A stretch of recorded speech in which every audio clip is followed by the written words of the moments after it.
क्या नाम है आपका? प्रवीण कुमार दीक्षित उर्फ महेंद्र दीक्षित के। मेरी पत्नी को पेट में दर्द हुआ 2 अप्रैल 2023 को। उस समय मेरे एक भाई, चचेरा भाई मरे थे और मेरी पत्नी करा रही थी, काफ़ी दर्द था।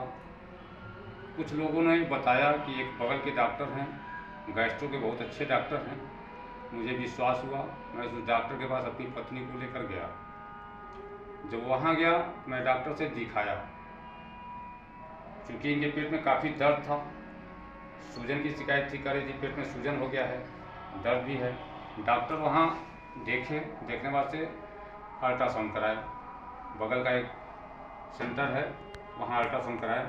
रिपोर्ट आया, देख करके हमको बताया कि देखो इनके पेट में पथरी हो गया है और इनका ऑपरेशन करना है, और 24 घंटे के अंदर ऑपरेशन नहीं होगा तो इनकी पथरी इस नली से इसमें जाएगी, इस नली से इसमें जाएगी और पित्त की थैली फट जाएगी, ये 24 घंटे के अंदर मर जाएंगी। हमने निवेदन किया, डॉक्टर साहब मेरे वहाँ 10 गांठ बीत जाएगा, 4-5 दिन में दवा देकर सूजन को कम करिए, दर्द को कम करिए। 10 गांठ बीत जाएगा, 4-5 दिन में मैं ऑपरेशन करवा लूँगा, तब तक पैसे की व्यवस्था कर लूँगा। डॉक्टर साहब ने कहा नहीं, ये तुम्हारा काम है, तुम जानो, तुम समझो। मैं जो बताया 24 घंटे के अंदर ऐसे नहीं ऐसे होगा पथरी और मर जाएंगी। तो मेरी पत्नी घबरा गई, वहाँ मुझे डांटने लगी, कही कि पैसे के अभाव में नहीं करा रहे हो। हमारी बहू पतोहू थी, बिटिया थी, बालक थे, सब लोगों ने कहा नहीं पापा आपको कराना है, कराइए। अब जब डॉक्टर साहब कर रहे तो डॉक्टर साहब सब अच्छा तरीके से कर रहे हैं। दूसरे दिन डॉक्टर साहब ऑपरेशन कर दिए मेरी पत्नी का। मैं जाना भी नहीं, वो सर्जन हैं भी नहीं, और ऑपरेशन कर दिए मेरी पत्नी का। कौन डॉक्टर किए थे? डॉक्टर प्रवीण कुमार राव, उनका भी नाम मेरा ही नाम है, प्रवीण कुमार राव हैं। हॉस्पिटल कीजिएगा। हॉस्पिटल है रामकोला रोड पे, तुलसी विद्यालय के सामने, प्रविका अस्पताल। उन्होंने कर दिया ऑपरेशन, 10 दिन तक दवा चलाए, फिर 10 दिन के बाद से दवा देकर छोड़ दिए। फिर 11-12 दिन के बाद से मेरी पत्नी को दर्द वैसे ही शुरू हुआ, लगा कि प्राण निकल जाएगा। मैं फिर लेकर गया तो डॉक्टर साहब कह रहे हैं यार पथरी की पित्त की थैली निकल गई, गैस बन रहा है, गैस बन रहा है, गैस बन रहा है। फिर 2-4 खुराक 10 खुराक दवा उन्होंने दिया, दवा चलाते रहे, लेकिन कोई आराम नहीं मिला। धीरे धीरे कुछ आराम होता रहा, फिर दर्द होता रहा, आराम होता रहा, दर्द होता रहा। मैं कई डॉक्टरों से दिखाते रहा, लेकिन कोई रिस्पांस मुझे नहीं मिला। जनवरी में इतना तेज दर्द हुआ, इतना तेज दर्द हुआ, मैं फिर लेकर उनके पास गया। डॉक्टर साहब से कहे डॉक्टर साहब ये दर्द खत्म नहीं हो रहा है, बार बार दर्द कर रहा है, हर महीने दर्द कर रहा है। तो डॉक्टर साहब ने कहा देखो मुझे शंका है कि कोई दूसरी बीमारी इनको हो गई है, और जहाँ उनके तहाँ ले आकर दिखाओ, अब हमारे पास न दिखाओ। तो शंका वाली बात कौन डॉक्टर साहब कहे? वही प्रवीण कुमार राव ने कहा। तो हमने उनका हाथ पैर जोड़ लिया, डॉक्टर साहब मेरी पत्नी को बचाइए, लेकिन उन्होंने नहीं सुना। कहा अब लेकर जाओ यहाँ से, हमारे तहाँ जाओ। मैं तत्काल लेकर के महाराज जी के अस्पताल में, गुरु गोरखनाथ में गया, वहाँ जाकर एडमिट हुआ। 10-12 दिन वहाँ थे। वहाँ के डॉक्टरों ने कहा कि देखो जहाँ से ऑपरेशन करवाया हो उस ऑपरेशन की गड़बड़ी है, वहीं से घाव है, इसमें गांठ बन गया है, जो गांठ उन्होंने डॉक्टर ने बांधा वहाँ पस बन गया है और घाव हो गया है, ये हमारे मन का नहीं है, ठीक नहीं हो पाएगा। जब वहाँ से हम डॉक्टर से कहे डॉक्टर साहब आराम नहीं हो रहा, आराम नहीं हो, तो डॉक्टर साहब कहे ठीक है रेफर कर दे रहा हूँ, जाओ। तो डॉक्टर साहब गोरखपुर के 3 अस्पताल में रेफर किए, PGI और KGMU, एक और अस्पताल है राम मनोहर लोहिया, 3 जगह उन्होंने रेफर किया। तो मैं तुरंत लेकर वहीं गोरखनाथ से सीधे KGMU में पहुंचा। डॉक्टर हमको अच्छे मिले, KGMU में अच्छे डॉक्टर मिले, गोरखनाथ में अच्छे डॉक्टर मिले, अच्छा विचार दिए, अच्छी दवा भी किए। KGMU में एडमिट रहा, वहाँ भी डॉक्टर बहुत परिश्रम किए, उनके पेट के अंदर नली डाले और सब कहे, देखे, चेक किए, कहे देखो कहाँ ऑपरेशन करा। हमने कहा फलाज ऑपरेशन करवाया।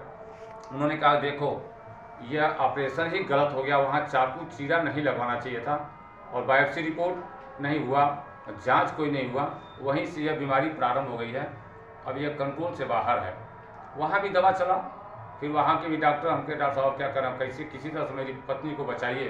उन्होंने कहा मेरे बस का नहीं है, मैं दवा कर रहा हूँ और नीचे जा करके तुम देख लो, सुझाव उन्होंने दिया। तुरंत वहाँ से फिर हम लखनऊ से तुरंत वहाँ बनारस टाटा में गए, वहाँ जाकर जाँच उच करवाए, तो 4थे स्टेज में इनका कैंसर पहुँच चुका था। डॉक्टर वहाँ जो टीम है 5-7 डॉक्टरों की, सब लोगों ने कहा कि 10 महीने में, मैं आश्चर्य में हूँ कि 10 महीने में 4थे स्टेज में कैसे पहुँच गया। वहाँ जो चीरा लगा, वहाँ गांठ बनाया, वहाँ बहुत ज़्यादा घाव हो चुका है, मांस सड़ रहा है। इस नाते अब भगवान भरोसे हैं। खैर इलाज हुआ, बहुत कुछ हुआ। मेरे मित्र लोग बहुत साथ मेरा दिए हैं। मुझे तो लगता है कि मेरे मित्र, मेरे नाते रिश्तेदार आवश्यकता से अधिक, जितना पैसा मेरे पास था नहीं, जितना मुझे लगाया मेरे लिए, वह मैं ऋणी हूँ, मैं भर नहीं पाऊँगा। मेरा बहुत काफ़ी खर्च हुआ, मैं बर्बाद हूँ। मेरे पास शरीर के अलावा कुछ बचा नहीं, लेकिन फिर भी मैं पत्नी को नहीं बचा पाया। मेरी मांग है कि अगर मेरी पत्नी का ऑपरेशन इन्होंने किया, सर्जन नहीं है, ऑपरेशन क्यों किए, दवा दे करके सूजन को कम करना चाहिए, पेट में दर्द को कम करना चाहिए, बायोप्सी रिपोर्ट करवाना चाहिए। वहाँ से रिपोर्ट 8 महीने बाद, जब लखनऊ से टेलीफोन हम लोगों ने किया तो 8 महीने बाद गलत रिपोर्ट या टाइप करके, पूछ करके मेरे बालक से टाइप करके गलत रिपोर्ट मुझे दिए है। उसमें नहीं दर्शाया है कहीं, लेकिन बनारस का रिपोर्ट देखिए, अन्य जगह का रिपोर्ट देखिए डॉक्टरों का, सब डॉक्टर एकदम टीम जो है सब कह रहे हैं कि चौथे स्टेज में कैंसर कैसे पहुँच गया। तो जो बाधे थे गांठ वहीं से पहुँचा है, सब डॉक्टरों ने कहा। जब डॉक्टर साहब ऑपरेशन किए तो उस समय वो जांच वगैरह नहीं कराए, ECG हुआ, केवल अल्ट्रासाउंड कराए हैं डॉक्टर साहब, केवल अल्ट्रासाउंड कराए, दूसरा कोई जांच नहीं कराया। शुगर वगैरह का जांच नहीं कराया। अब वो शुगर वगैरह उनकी डॉक्टर साहब की पर्ची मेरे पास है, जो जांच करवाए हैं, कोई जांच नहीं करा। सब डॉक्टरों से मैंने दिखाया, लेकिन कोई जांच नहीं हुआ उनका। चूँकि जिस प्रकार से दर्द था, मैं तो इनको गैस्ट्रो समझ के गया, गैस्ट्रो के डॉक्टर हैं, पेट में दर्द, गैस वैस बना होगा, लेकिन तुरंत पैसे के लालच में किए या किस प्रकार से किए, अब वो डॉक्टर साहब ही होता है। मैं आज तक डॉक्टर को नहीं देख पाया कि कौन डॉक्टर उनके चैम्बर में गए, कोई नहीं, मैं देख ही नहीं पाया, मेरा परिवार नहीं देख पाया। बुरा हाल है मेरी बच्चों का, बच्चियों का, सब रो रो करके 3-4 महीने लगातार अस्पताल में हम लोग जूझते रहे। यहाँ तक कि गोरखपुर मेडिकल में मैं दिखाया हूँ, अपने वहाँ कुशीनगर सदर अस्पताल, यहाँ रविंद्र नगर में दिखाया हूँ, महाराज जी के अस्पताल गोरखनाथ में दिखाया हूँ, फिर KGMU में दिखाया हूँ, वाराणसी टाटा में दिखाया हूँ, पश्चिमी चंपारण बगहा में मैं दिखाया हूँ, और होम्योपैथ कोई 80,000। इस तरह से मेरे मित्र और रिश्तेदार अगर नहीं रहे होते, क्या चाहते हैं? मेरा खेती बाड़ी सब बिक गया होता। आपका मांग क्या है? मेरी मांग यही है कि अगर डॉक्टर साहब वह डॉक्टर हैं, उनकी डिग्री सही है, तो वह जांच क्यों नहीं किए? वह अगर सर्जन नहीं है तो ऑपरेशन क्यों किए?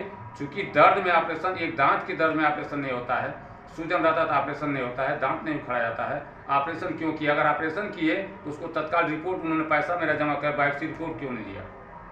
बनारस के डॉक्टर कहे कि अगर बायोप्सी रिपोर्ट तुम्हारा रहा होता तो तुम्हारी पत्नी 5 से 7 साल 10 साल तक, ज़्यादा तो नहीं, भगवान नहीं हूँ, लेकिन इतने दिन तक कीमो पर या शिकायत पर मैं रोक लेता, उनको चिल्ला लेता, लेकिन इन्होंने रिपोर्ट नहीं दिया समय से, घाव बढ़ता गया। घटना फिर कभी दोबारा हुआ है वहाँ पे क्या? दीपावली बार हुआ है? सुनने में आया है कि मेरे एक मित्र हैं सोरौना की, उनकी पत्नी का दवा 2 दिन इन्होंने किया, काफ़ी पैसा उन्होंने 2 दिनों में खर्च किया, 2 दिनों के बाद से कोमा में चली गई, उनका भी देहांत हो गया। ऐसे एक घटना और 2-3 घटनाएं ऐसे सुनने में आ रही है, मैं सबका नाम तो नहीं याद है, लेकिन 2-3 घटनाएं ऐसी सुनने में आ रहा है कि 2-3 महिलाओं का ऐसा ऑपरेशन इन्होंने किया, दवा चलाया, एक महिला को तो शायद दवा चलाया 2 महीने के अंदर ही वो उनका पित्त की थैली पूरा फट गई, वो अभी शायद एक्सपायर कर गई है। ऐसी कई घटनाएं इनकी हो गई हैं। हम लोग बहुत दुखी थे, पूरा परिवार मेरा दुखी था, चूँकि मेरी पत्नी का गहना, मेरी बहू का गहना सब आप लोगों ने बेच दिया है, कुछ बचा नहीं पैसा मेरे पास, केवल शरीर मेरा बचा है। अगर आप लोगों जैसे मेरे मित्र और रिश्तेदार नहीं होते तो मेरे पास कुछ नहीं रहता, मैं इस समय कटोरा लेकर रोड पे बैठता। लेकिन बहुत लोगों ने हमको पैसा दिया है, बहुत दिया है, अब उसका आकलन मैं कितना करूं, पैसा लगाते लेकिन पत्नी को नहीं बचा पाए। हमारी पत्नी से इसकी लिखित शिकायत इसकी लिखित शिकायत मैं माननीय जिलाधिकारी कुशीनगर को किया हूँ, मैं ये गोरखपुर मंडलायुक्त को मैं किया हूँ, माननीय उत्तर प्रदेश सरकार के मुख्यमंत्री जी को मैं इसकी शिकायत किया हूँ। शिकायत चला गया है, CMO के पास गया है, DM साहब को, वहाँ से CMO साहब कौन सा रिपोर्ट देते हैं, और CMO साहब जानेंगे, उसकी जांच करेंगे, हमारे पास भी हो सकता है पूछताछ करेंगे, कैसे रिपोर्ट देंगे, लेकिन हमारी पत्नी तो वापस आएंगी नहीं। अब तो आप चाहते क्या हैं? हम चाहते हैं कि अगर मेरी पत्नी का देहांत हुआ है उनके अस्पताल में और उनके ऑपरेशन से हुआ, अगर गलत ऑपरेशन से हुआ है तो उनकी उचित जांच हो, जांच कराई जाए, जांच करा कर अगर उनके ऊपर कार्रवाई की जाए, क्योंकि मेरी पत्नी स्वस्थ थी, कभी ऐसा नहीं था, कभी बीमार नहीं थी मेरी पत्नी का फिगर यहाँ देख लीजिए आप लोग, मेरी पत्नी बहुत स्वस्थ थी, मेरे बाल बच्चे सब रो रहे हैं, देखिएगा, बहुत स्वस्थ थी मेरी पत्नी। और एकाएक दर्द में मेरी पत्नी कहने लगी, बनारस से जब आई, कहने लगी देखिए वह डॉक्टर साहब मुझे अब ले लिए हैं, ख़त्म हो गया, अब आप लोग पैसा न लगाइए। लेकिन फिर भी बर्दाश्त नहीं हुआ। अंतिम दिन 26 मार्च को मेरा 1,65,000 रुपया वहाँ लगा, यानी कि 20 लाख से ऊपर, 22 लाख से ऊपर मेरा खर्च हो चुका भाई साहब। केवल गोरखपुर तक मेरा 8.5-9 लाख रुपये लग गया था। मैं बर्बाद हो गया। मेरे मित्र और रिश्तेदार बहुत दिए हैं।